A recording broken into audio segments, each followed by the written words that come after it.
Great, welcome. Okay, awesome. This is session number 2 for today. This is the Ballroom Terrace, so if you were supposed to be somewhere else, this is not where you want to be. But this is definitely the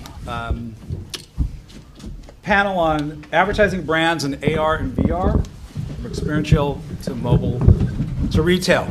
And if for those of you who saw tweets out there, I call this AR, VR, 3D marketing because that's really, in its essence, what it is. And if you want to tweet while you're here, because all of us in the marketing business now seem to follow tweets to find out what's going on, please use Digital Hollywood because it's a way for us to all be connected to this event. My name is Bruce Greenberg. I am the founder of iCinema Ventures. iCinema Ventures is a company that came together because immersive storytelling is where the future of our business is going. And I've been involved in 3D, 4D, and advanced cinema and television for a long time.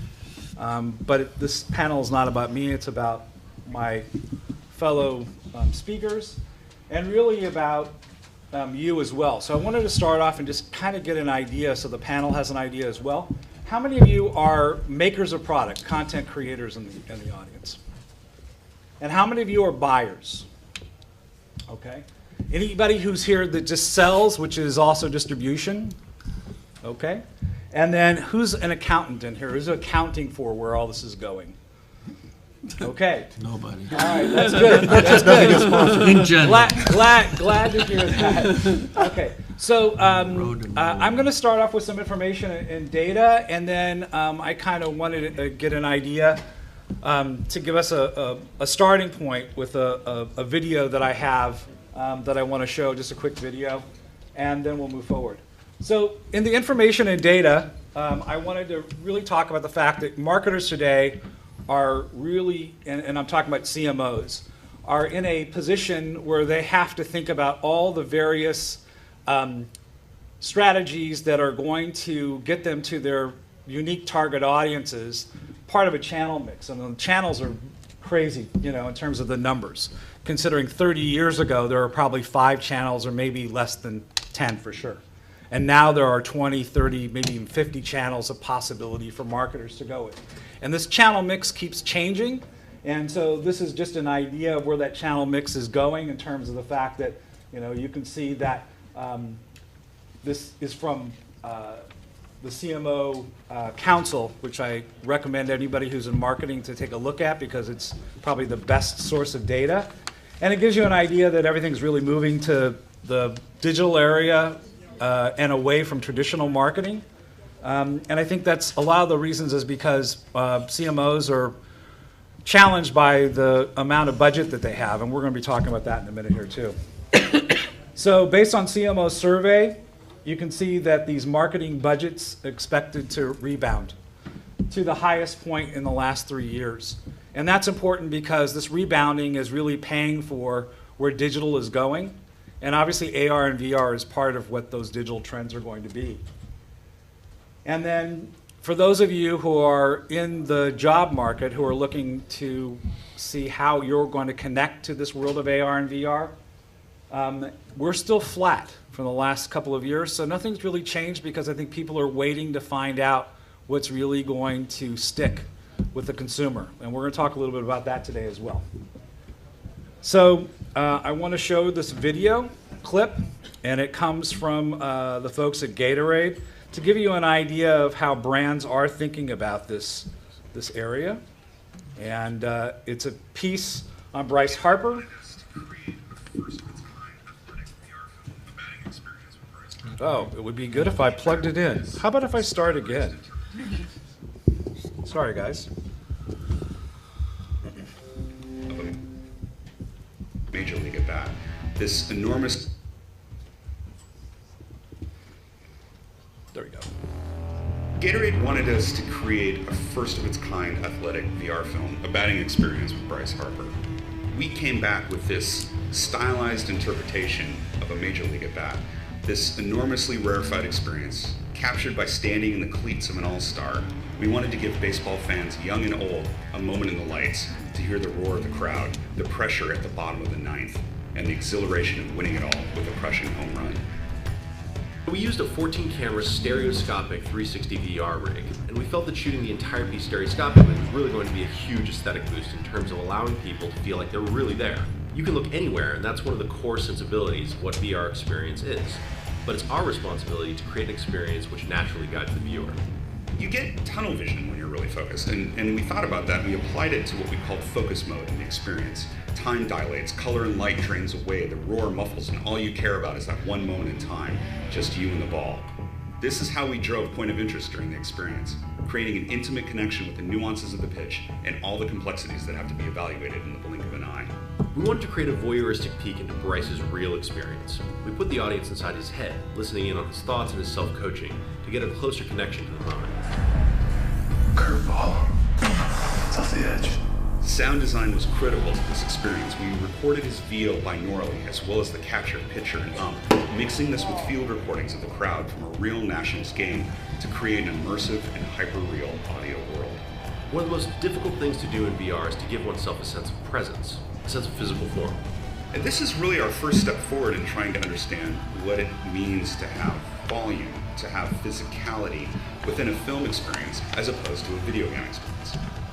It's one thing to be Bryce Harper, but it's another thing to be what he represents, his energy, his athletic ability, and his sense of strategy. In terms of how we decided to build Bryce's body, we really wanted to take it as far as it could go, and that's why he's made of energy. He's made of electrical power that you can see and feel. The lights ripple and emanate from his chest, down his shoulders, through his arms, up his fingers, into the bat, right before he connects with the ball. Our animation process focused on creating a realistic representation of human motion, an enormously challenging feat when you were so close, in fact inside a fluid moving athletic motion. We pulled it together by infusing both motion capture and traditional hand animation to create a realistic first-person experience. It's not only virtual reality, it's the best version of reality that we would hope to achieve. I mean, I think if you can make it more fantastical and turn it up, well, that's really our job. That's part of the Mills DNA. Come on. Get out. Get out of here. Come on. Get out of here. What we're trying to do is prototype the future of film. We believe that this experience, where we hybridize film and video game language, is a unique step forward on that path.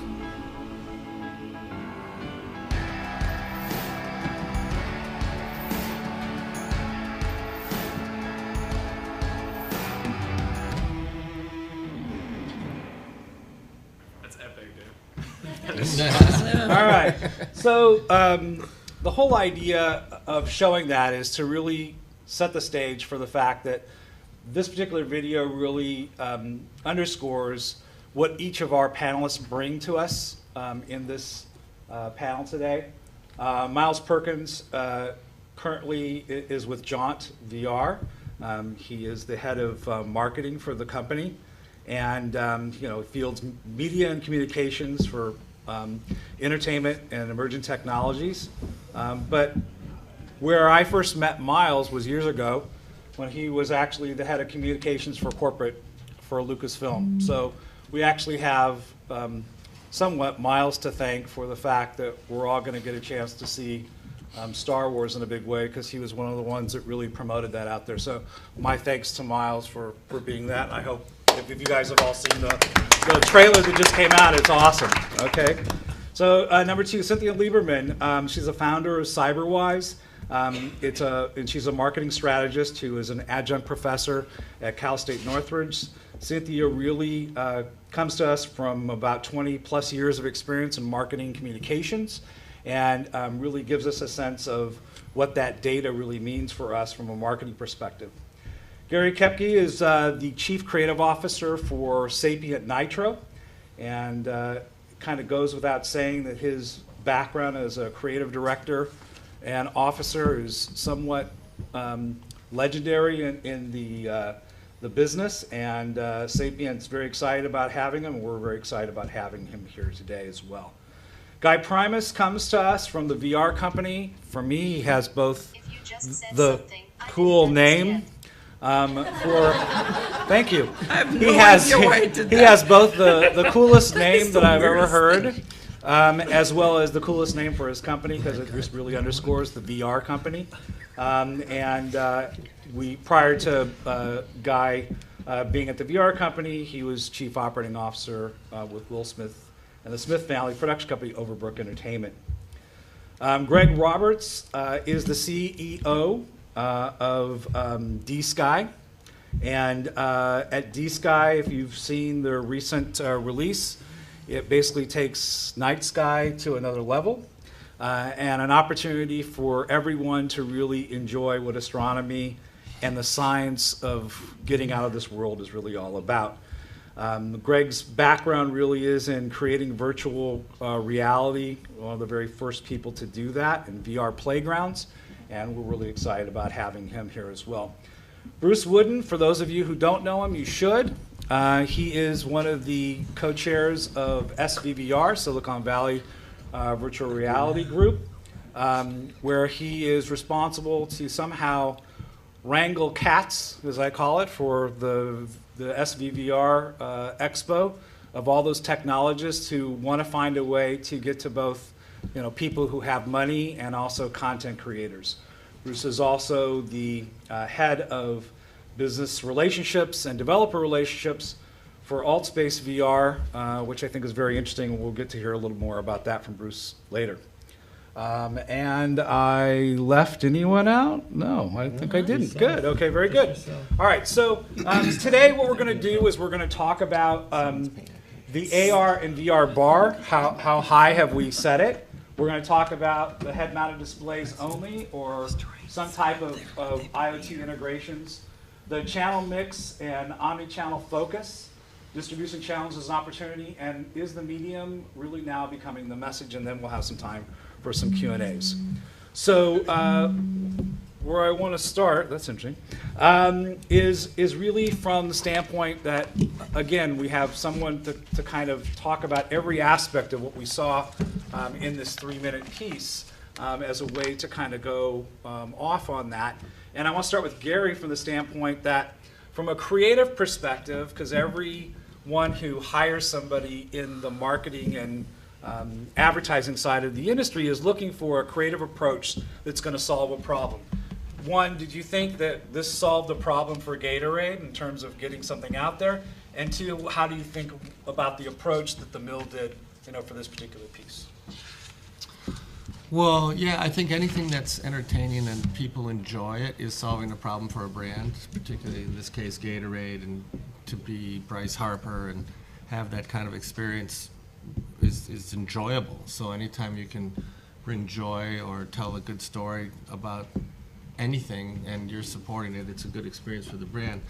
I did like how they handled it as well, because they gave you a mix of both the real world and the CG world to bring it to life as much as possible. So I liked all the added benefits and the kind of the glitz and they put around it to make it even a more spectacular experience. I think that so I really actually enjoyed that and thought it was a very smart way to do it. And taking another level from that, in terms of your work that you're currently doing with Sapient Nitro, how is it similar or different? Can you give us some ideas on where you guys are going with AR and VR from that? Well, it's similar in that it's creating stories in that world is a new media and it's a new creative process. So you have to be open to new ways of doing things. You can't tell your story the same way. It's not the same as shooting a film. It's not the same as shooting a TV commercial. It's a completely new immersive experience where the person experiencing it is at the center of the experience and in the middle of it.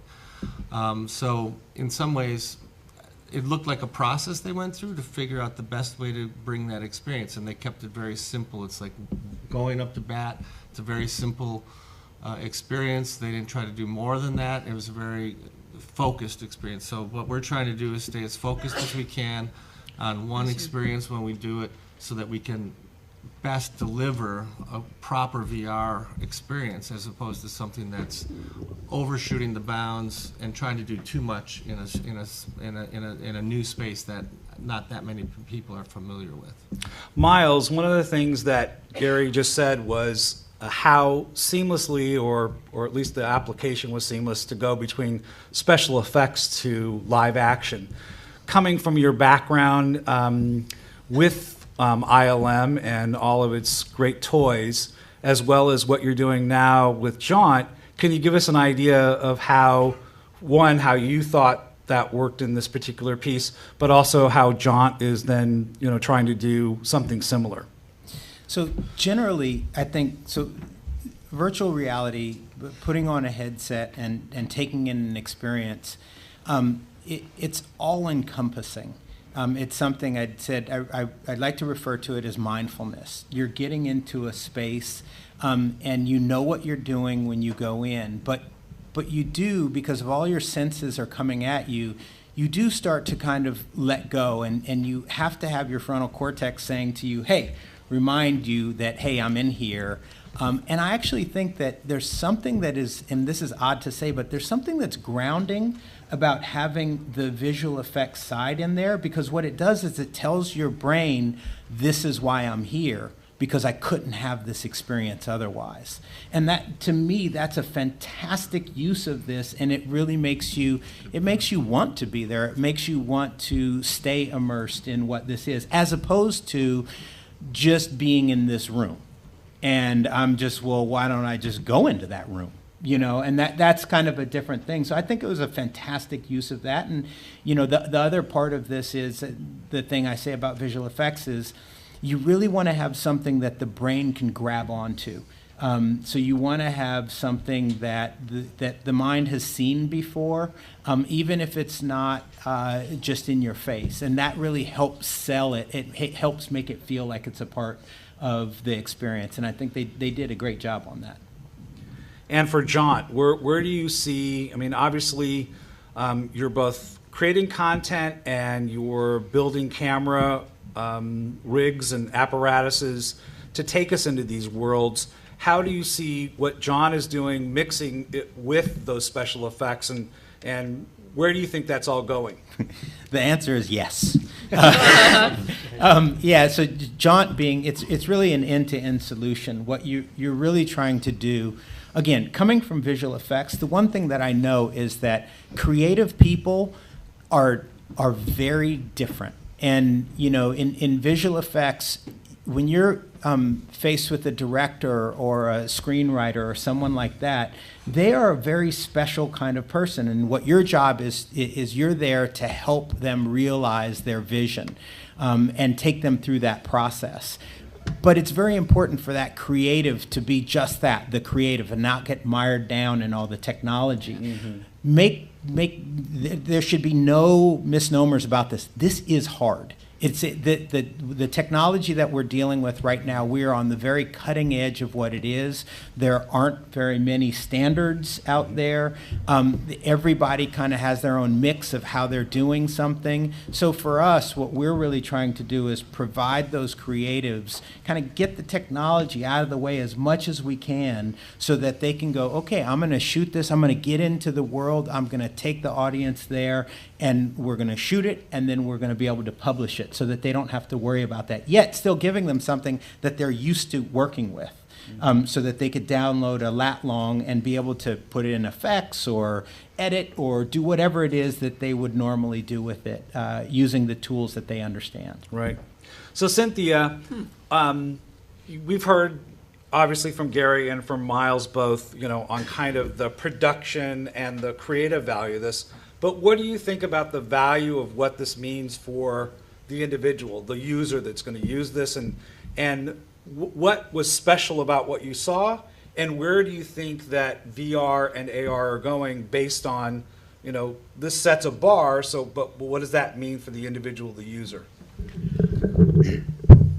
Well, I think that a couple people said this, that using CGI, using real life experience together is really important, because no matter what you do, it's about the story and the emotional connection, the empathy or the experience that you're sharing when you're in that environment. And watching at the end, this kid, you know, he takes off his glasses and it's real. It's separating it too.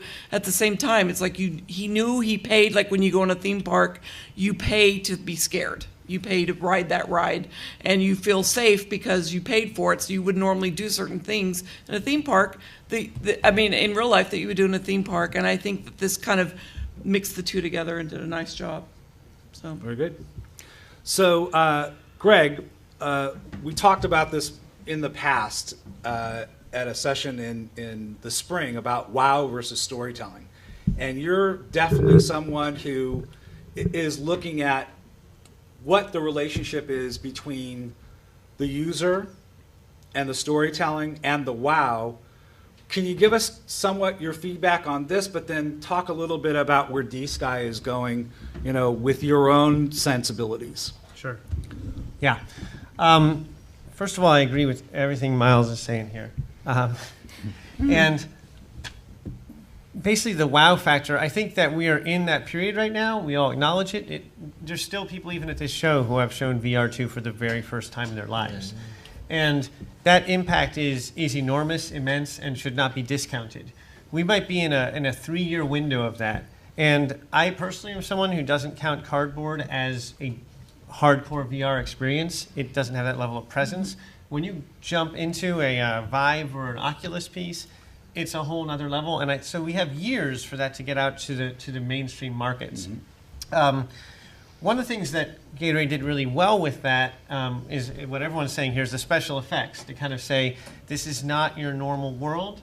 And it's something we've been doing with theme parks for, 15 years now, is taking special effects and putting them into the real world. And instead of watching a superhero film, making you the superhero. And I think that's what this did really well.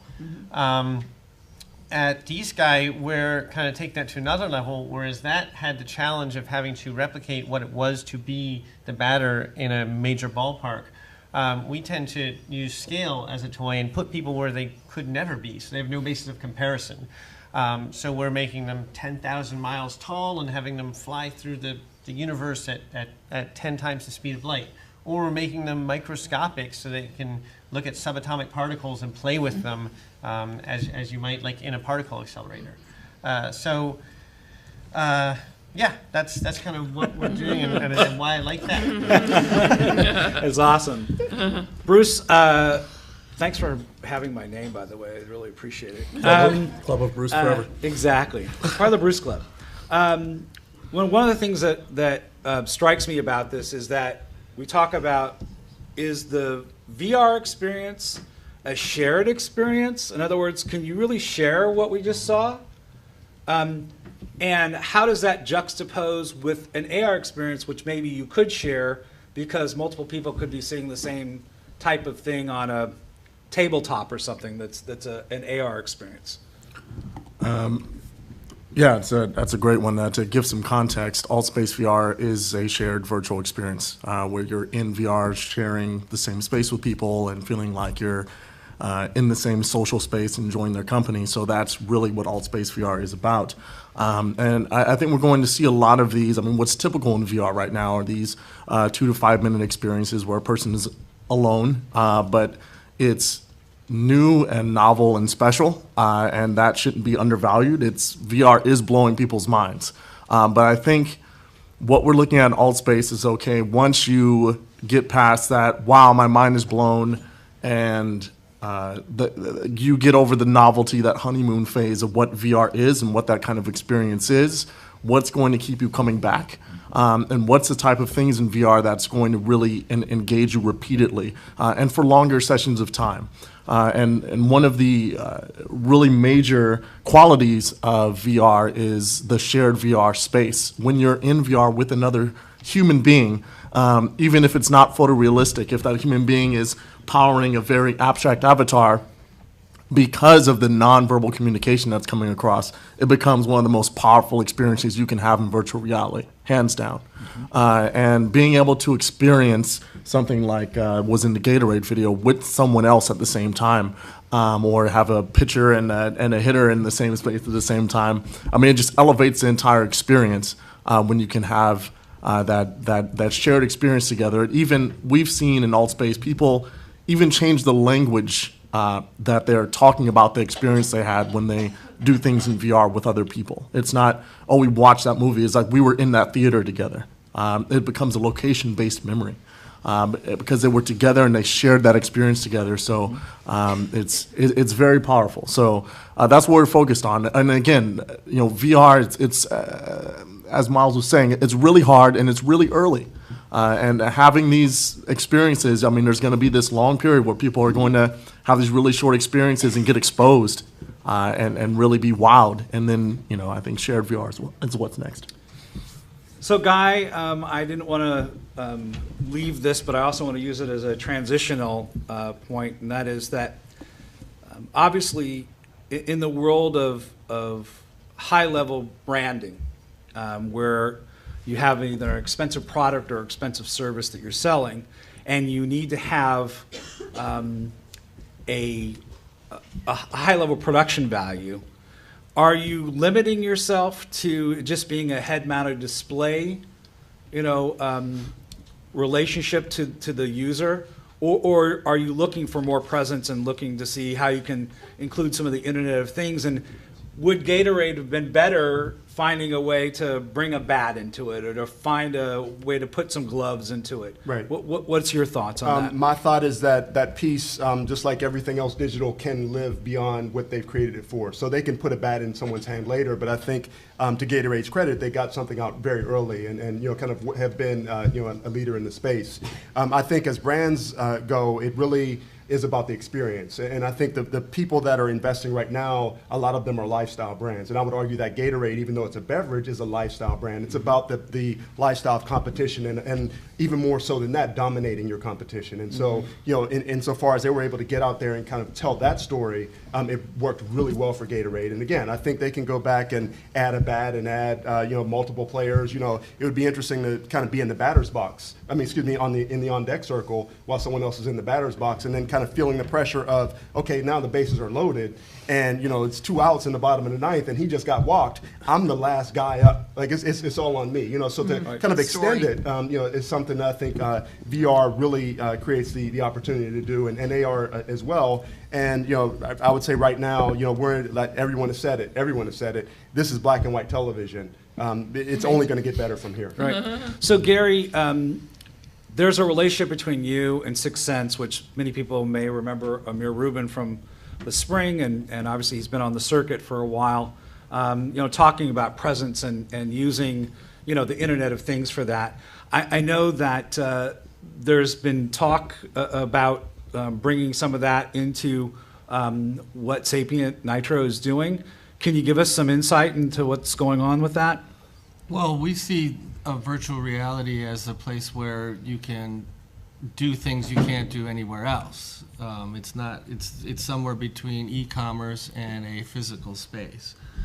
So you can have you could pretty much sell anything you want in it, if you want, because it's a new place to experience products, to experience demos, but you don't have to do it in an old-fashioned way. My biggest fear is we'll just start recreating retail environments or doing the same thing.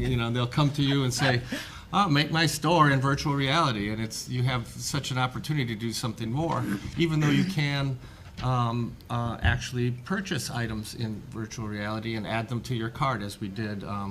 We did an experience for the apartment and the line where you can be in this apartment and buy the chair, buy the furnishings that are in it by looking at it, getting the details, tapping on the side of your headset, it downloads into your phone. So, we are so early on. I wouldn't say that's the final destination of where we're going or anything like that. I think part of the challenge is all the exploring that needs to be done.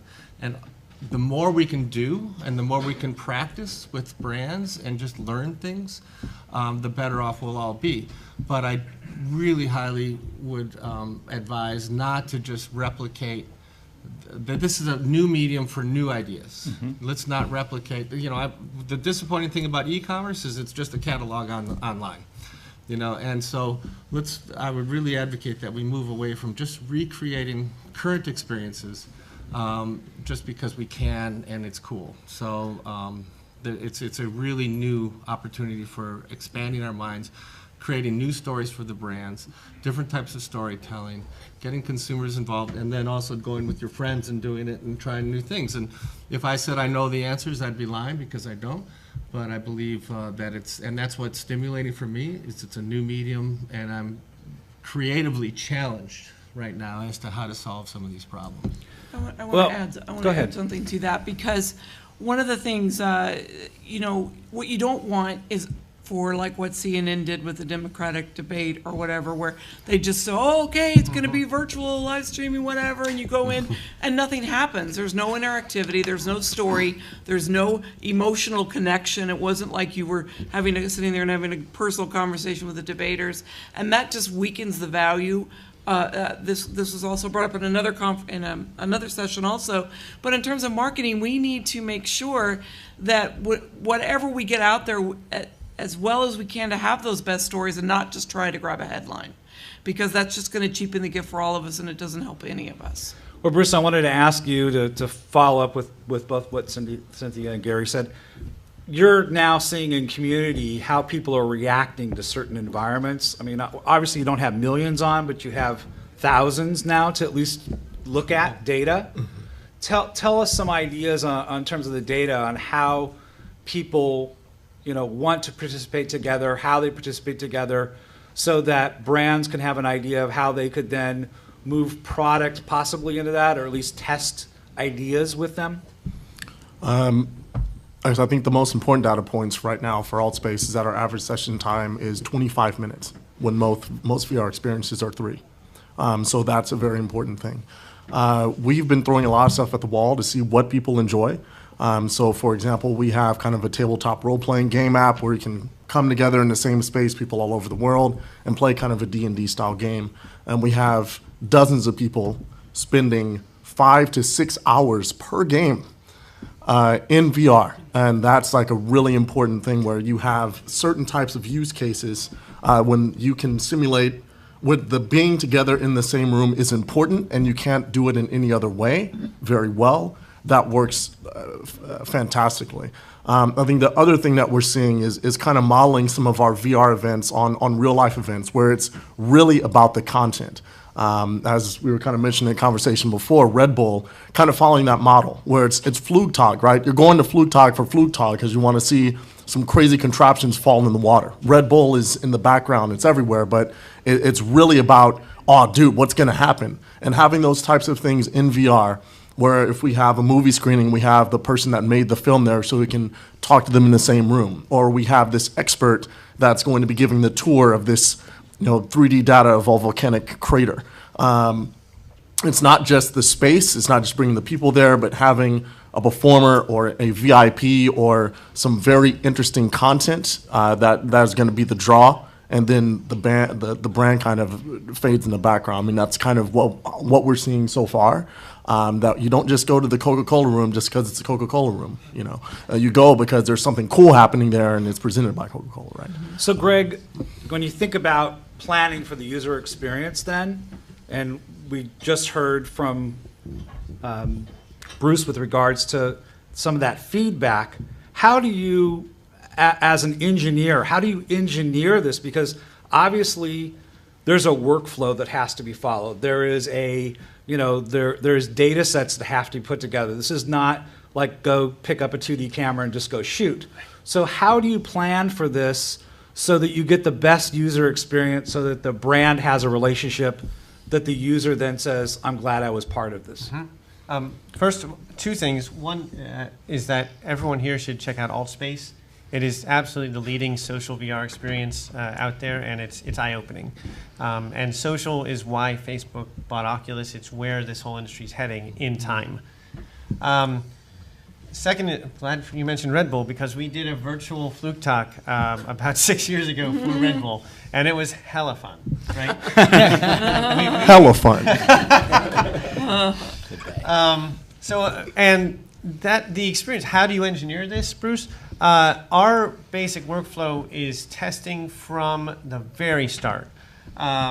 We do a rapid prototype inside of 21 days from project launch. We get out to friends, family, both people who are jaded in VR and people who have never tried VR before, and we rapidly iterate. That's really a software model, and a video game model, I should say. So it's about just getting the what we call the game mechanics in place. Like how do you move around the space? How do you interact with it? If you don't have hands, then what substitutes for your hands? It's a word called agency. Like how does the player interact with the world? And even so far as like a lot of newbies, if you give them a cinematic experience, they are happy to go like this. They're like waiting for the television to wash over them. So we give them cues, lighting and sound, like theater was mentioned earlier today, so that people actually look around and realize, oh, I can look around. Even those basic things. So it's kind of orienting, and there are some fundamentals of how we're building a rapport with audiences and teaching the people how they can behave in VR. So before we talk to Guy about how to manage all this, the one thing I want to know from Miles is, okay, obviously we are the camera. I mean, that's what happens. So how do you build, once you've had someone like Greg engineer for you, this experience, how do you build the idea of how the camera, should be mounted, how it should be put together? Again, you're following the same idea of the brand needs an experience. We want to make sure we deliver that experience. How does Jaunt approach that? Well, you can either be first person or third person, though. I mean, you don't have to, but you do have to think about it a little bit differently. I think it's really great because I'm hearing up here, this is not where you get an opportunity to cut from one thing to the next and let someone's mind fill in the blanks. No, you are experiencing what's going on. And it's very important to give that person that experience, whether it's first person or third person. Personally, you talked about the bat and having all these appendages and things like that. I'm personally okay without them.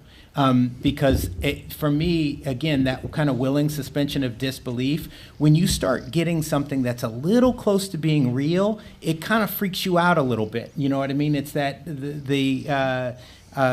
uncanny valley. You start to go, wait a minute, those hands, I don't want those hands. Those aren't my hands. So I think for us, the way we kind of approach it is as the audience, where do I want to be? What do I want to see? And making sure that it's a very natural kind of experience, that you're being presented with this world, but you are really being given a ticket that you can't get otherwise. You are getting a chance to experience something that you can't. And to loop back with the brands, that's what's so powerful about this. I don't think there's any other medium which allows you to drive at brand pillars. I always find, like when I'm doing branding exercises where you're coming up with all these words, of what it is, and it's just kind of like, oh my God, it seems like an academic exercise. But in this space, it really is. I mean, you brought up exactly what Gatorade is. It's competing. Super awesome, delicious. Yeah, it's competing and on a high level. That's what it is about that brand that you want. I mean, that's why my kid, he wants Gatorade because he's about to go out and play soccer and he thinks it's going to make him play better. And that's what that does. When you have that experience, it drives exactly at those brand pillars, which are always supposed to be emotional. And I don't think there's another medium like that. So many of you raised your hand and said you're makers, you're creators. And so makers and creators need, to both look at the creative side of this, the artistry, but also the management of it. And I'd like to have Guy give us some idea on how, with a moving target, the way that this business is right now, how do you really manage the business of what this is about? And how do you start to think about how to monetize either the whole or parts of it Can you give us an idea? Yeah, I mean, the way we look at it right now is that brands are going to really be the drivers of most of the revenue, at least initially. And so kind of, again, understanding what they're looking for and kind of creating something specifically for them and, talk about brand pillars. That's kind of how we think about it, really early on. And as far as the management goes, for us, it's really only about storytelling. Right, so the VR is the medium, and I know we talk about the message, kind of the medium being the message, but this is just a way for us to tell a better, more compelling, more immersive story. And so, like I said, I mentioned earlier, it's black and white television. I grew up watching an Andy Griffith show. I was born in 1969, but I actually Ted Turner, all the black and white television shows is what I watched, even though there was obviously color at that point in time. But the stories were so compelling, and Aunt Bee was kind of real to me, even though she was in black and white. So I think for us, as long as we tell fantastic stories and we connect with people emotionally, that the medium will continue to get better, but hopefully our stories will stand the test of time, even though they kind of don't hit that kind of technological bar that we will hit in 5 years. Yeah, and I appreciate the overview, but I'm looking for a little bit more granularity in terms of like, okay, you've got technologists, you've got creatives, you've got the brand itself, you've got various elements that are all moving. How do you manage that? How do you determine who gets your attention first? I realize it's storytelling, right? But I want some idea so that people understand, from your perspective, from the VR company's perspective, right, how you're doing at a very top level. Yeah. Okay. So I was kind of trying to make it a little bit more granular, but starting with the writer and kind of understanding what the brand kind of motivations are, whether it's a kind of cinematic story or an episodic story, or kind of a brand looking to connect with people. So understanding kind of what the story is, and then connecting with the available technology, and then going out and honestly beating the bushes for something that we don't know how to do yet. I think so. Always wanting to push the envelope as well, and kind of understanding. We spend a lot of time in Silicon Valley or in Pittsburgh, or kind of in a lot of different areas around the country, identifying who has the best technology, and then really it's a lot about it's startup kind of 101. Finding people that can actually code and program and really develop in-game engine, and using which game engine is better for video versus interactivity, and really.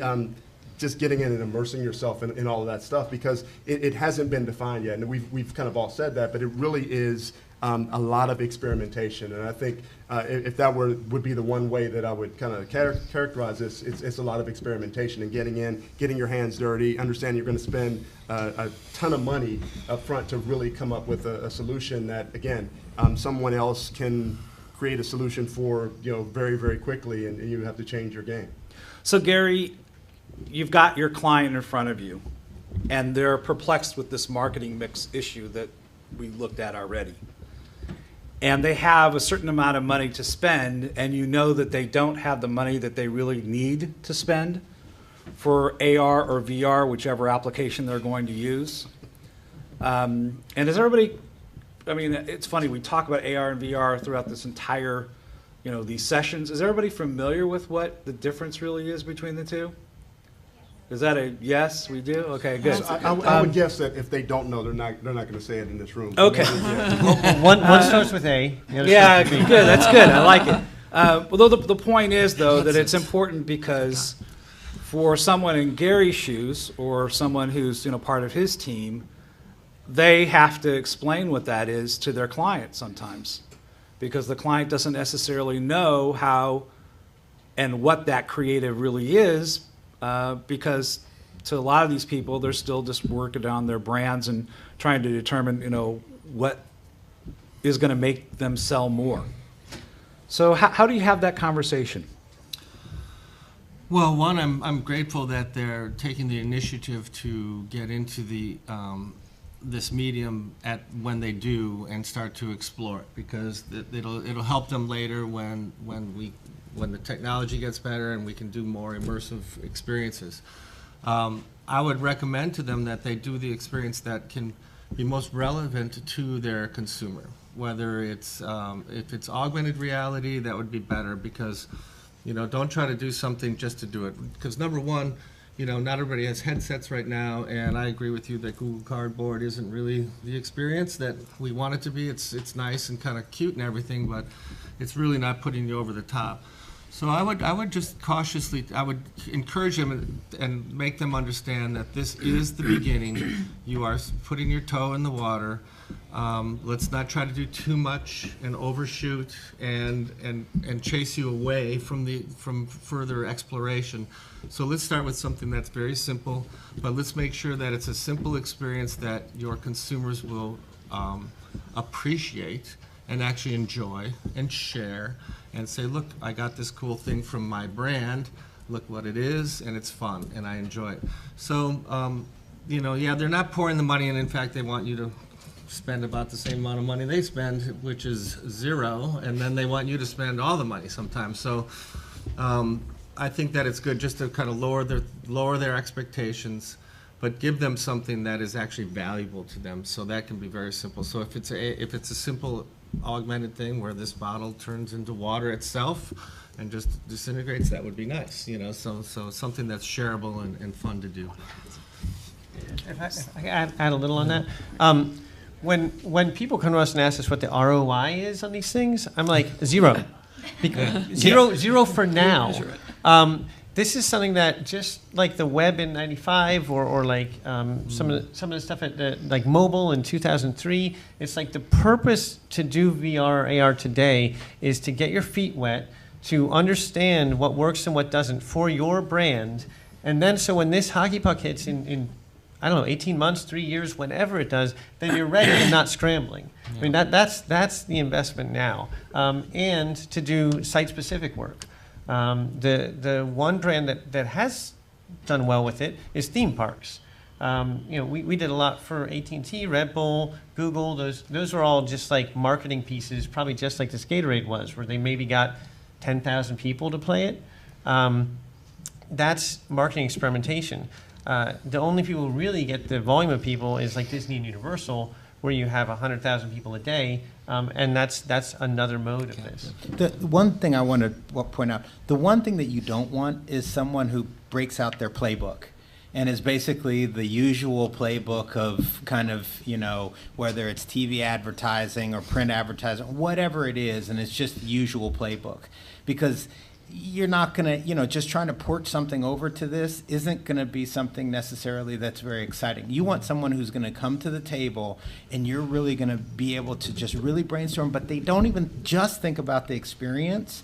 But I also want to know that they're putting some promotion behind it, that they have some skin in the game here, and they're going to try to make sure that this thing gets out in every single channel. Maybe they're going to buy cardboard and brand it, or they're going to there's an activation associated, or whatever it is, that they're really thinking of it holistically. And I think all of us that are here right now have this amazing opportunity not to slip into some of the patterns that we've slipped in before, where we're not coming to the table in a better position.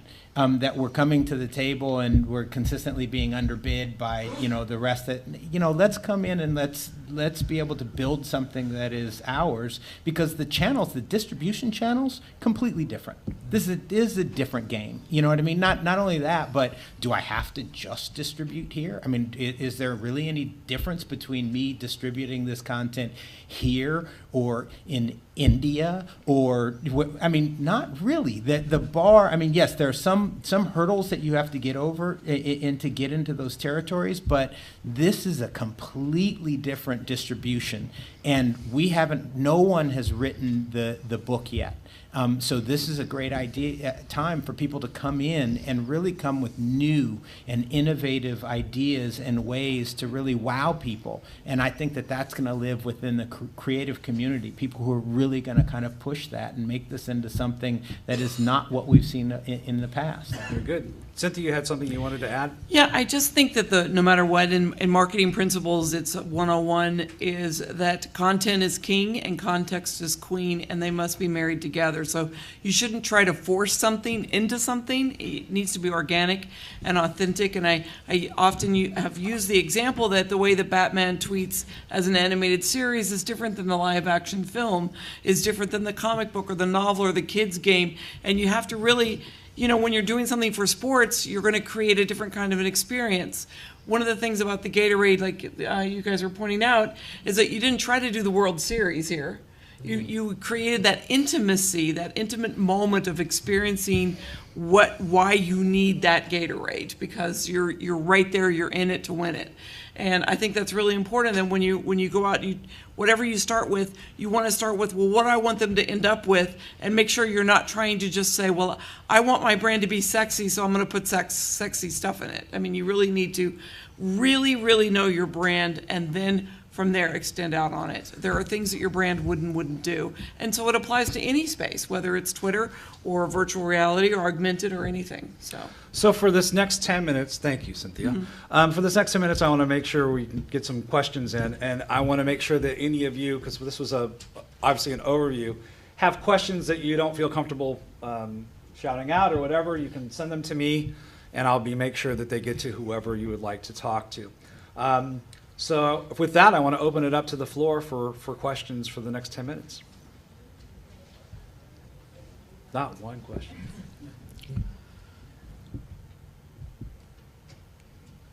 Yes.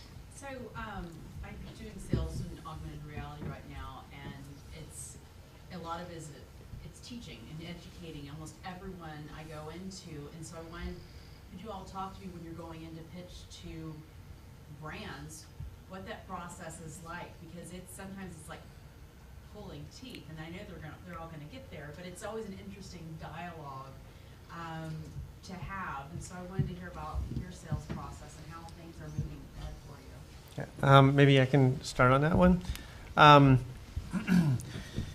When we were doing augmented reality about 5 years ago, we realized very quickly that we were flying all around the country to do free demos and education seminars. And so from a sales point of view, we got into a very strong qualification process. We were like, have you identified a certain project? Have you identified a budget? And is there a deadline? I mean, it's 3 simple questions. It's the same thing an agency might ask, right?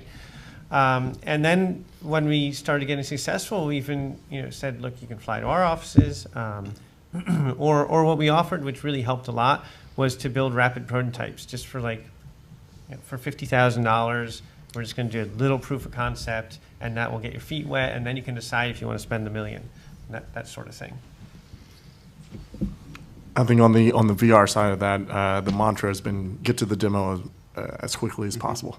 It's VR is an experiential thing, and if it's wearable AR, it's very experiential. So you really, if you get mired in talking about your experience and out of context, it's just over their head. Yeah. Oh, sorry. Oh, yeah. So that's what the focus is. Like, hey, this is the overarching goal and pillar of what we are, and let me put you in the experience, so then we can have a meaningful conversation. Yeah, I would say the worst, and it was sales in a different way. We were pitching a VC. The worst meeting I've ever had in the history of my life was actually trying to go through my deck and explaining VR to somebody. So now we start with, watch this. Like, we're not going to say a single word until you put this headset on. And so, I think that's you're dead on with that. Our founders actually tell this story when they actually started trying to raise money. He built the camera and threw the ball over the they didn't have a deck. They just simply gave a headset, and the guy took off the headset and was like, "Okay, go." That was a slice in time. I think right now, I absolutely agree. There are a lot of people that say they know what it is, but not only do they say they know what it is, and maybe they have tried it, but you're not sure what they really tried. And so sometimes they might have tried something that was a terrible, terrible experience. So you do want to get to it very, very quickly. And again, I also qualify who they are to make sure that they're serious about getting into this. Next question, in the back. Based on ads that have been sold or brand campaigns that have already been done, are you seeing any sort of rule of thumb of a premium that advertisers or brands are paying for a sponsored 360 video or VR video, as opposed to just a regular video? Like, are you seeing Difference in pricing? Yeah, video ads are sold, at CPM rates, right? So you can get a standard, regular YouTube video ad. Now, if you have a 360 video ad, are brands considering, hey, this is probably more engaging? I can't really measure it, but I'm willing to pay 4 times that amount? Well, I don't think there's really, unless I'm wrong, a place to sell the media for this right now. So, yes, you can put it on YouTube 360 and people can have the experience, but the actual production costs vary. We're in the infancy. Like Nokia has a new camera out that's an all-in-one, 8 lenses. It's supposed to be really good. And that'll take a lot of the stitching out at the back end. It's pixel for pixel overlap. And so that'll clean up some of the production costs, but I think you have to look at it just like anything else. Are you going to have? It's like, how many actors do you have? How long is it? How many days of shooting? How much animation is involved? So the costs aren't that different. So they're and I think someone said something earlier about ROI. There is no ROI. It is 0 right now, but I think there's an effect on the company by doing it. So I don't see a big difference in pricing, really, because you still have to use the same kind of people to make it, and the same kind of production skills, music, finishing, the color and correction, and a little less editing. The writing is the most important, and creating it. So it's pretty much, I would say right now you should look at it as a 1-for-1. But the one thing that is exciting should be for them in terms of selling someone on it is you're able to create a whole ecosystem potentially for them, which is not just the single piece. There will be multiple pieces that can tie in or can tie into other things. And then the other part of this is, why do you even have to think about them as single pieces? Once you're in a VR experience, if I'm in alt space and I want to go, move over to this other area and have another experience, well, alt space could then be a branded experience. I mean, there are a lot of wild and crazy different things that you can do in this space. So in some ways, there's a bit of, I don't want to call it an upsell, but there are a lot of opportunities to do new and different things. And, if I would have asked Red Bull, when they made whatever their first videos were, you would have probably said, yeah, 0 ROI. But look at them now. Yeah. I shall say there's no rate card for this currently. Yeah. And nor should there be. It's where Miles and his team are inventing the cameras. Bruce and his team are inventing the social infrastructure. We're making the engines. Gary's inventing how to even talk to clients about this kind of thing. So it's more coming from Disney had a thing called Blue Sky Ventures as part of their organization. That's where it's coming from at this point, from our perspective. Next question.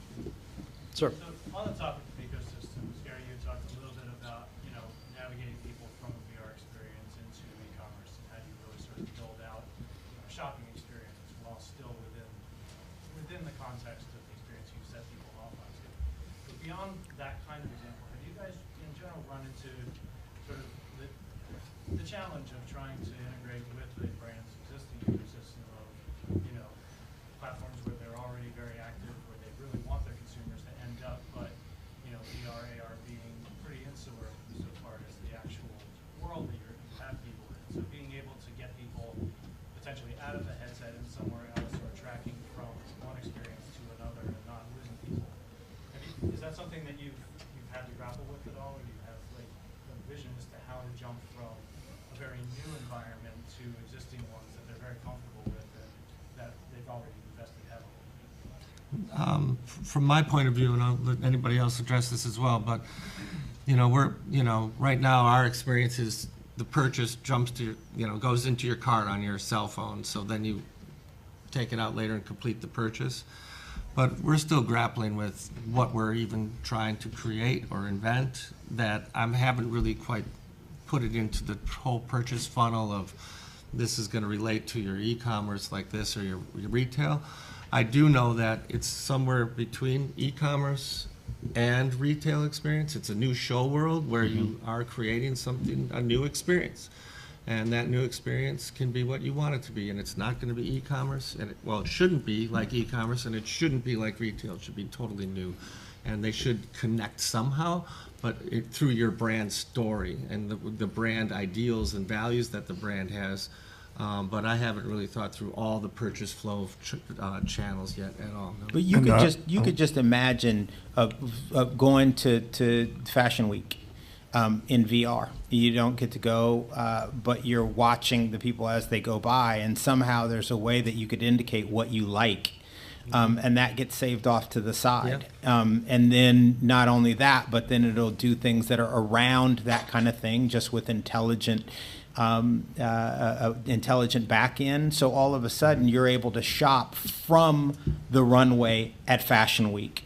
And that's a pretty interesting way of going about it. But I think what we're all saying here is we're all kind of startups right now. And, you know, all of this is people are having great ideas and some people are acting on them. And, you know, we're going to see some pretty amazing things. And I think you're right. It's going to be right in between, somewhere in between retail and e-commerce. And it's going to be a lot of fun, I think. And if you add a social thing to that as well, wow. You know. Yeah, just to quickly add on to that, inside of AltSpace VR, we have a familiar 2D web browser interface. We have 3D browsers as well, but that's one kind of bridge there. And also, there's getting creative around, you know, VR is one of these things that's very exciting, it's very sexy and exclusive. So having the VR experience at the place where you would be buying things, like having a VR showroom, and you can, you know, there's a startup working on this right now, but you put on the headset, you see a Tesla in front of you, you can manipulate the colors, you can have it magically float above your head, see all around it, manipulate the inside, sit down inside the car. And this is already happening, and they're getting real-time sales, increased sales, because a person is able to see and customize the exact Tesla that they want in a virtual showroom. So it's like having the really high-end, amazing, sexy experience at the place where the sale is going to happen. So there could be some creativity around, you know, tying the experience to an actual, you know, point of sale. Yeah, I think the Hawthorne effect and knowing that you're being watched affects people's kind of how they, you know, they act. And so I think that the great thing about virtual reality too is, you know, you can track where someone is looking. You can see hotspots. You can see what they do. And actually, as Miles is saying, you know, like if someone's staring at a model and there are 10 models on the runway, you can kind of hone in on what they're interested in. They could tell you they like something else, but okay, I'm going to market to that, or I'm going to market to something that they do with kind of you mentioned Amir and kind of the devices that you can actually market to what they do instead of what they tell you, you know, kind of after you do a focus group or something. Yeah, like I was that. going to say there's a whole new plethora of analytics that'll come out of this. Yeah. That'll really help us solve all the problems. Because people they completely lie when they're in there. Because I wasn't looking at that. And I was like, no, you really were. Yeah, exactly. I want to say one thing about your commerce question, that whoever really, really finesses and nails the equivalent of Amazon's one-click purchase in VR, so that it doesn't just put in your cart that you look on your phone later, but like you just go, and there it is. You bought it. It's like on your doorstep. That's it's in your pocket. Like I dream of You come out wearing it. I mean, We'll take one more question, sir. So I realize we're kind of in startup mode still, but how soon do you think the camera technology is going to limit out? And do you see Magic Leap as being kind of the next thing, or is that just a side thing? I'll just take one quick stab and then give it to you. There's a movement from what are called cinematic captures to volumetric pixels. This is interpreting like John's feeds and getting into something where I can look around corners and things. That's the major, I think, revolution of both record processing and playback. So yes, and I think there's a place for everything. So Dennis Mirren is a visual effects supervisor, and back when we kind of started, I guess it was like the late 90s or something, with all of the new media and everybody's talking about, oh, you're going to go into the theater and, you know, people are going to have a button, you're going to decide what it is. It's not happening. You know what I mean? For 100,000 years, we sat around a fire and someone told you a story. And you wait and you let them tell the whole story. You don't stop them right at the end and then everybody gets to decide what's at the end of it. That's not the way we're wired.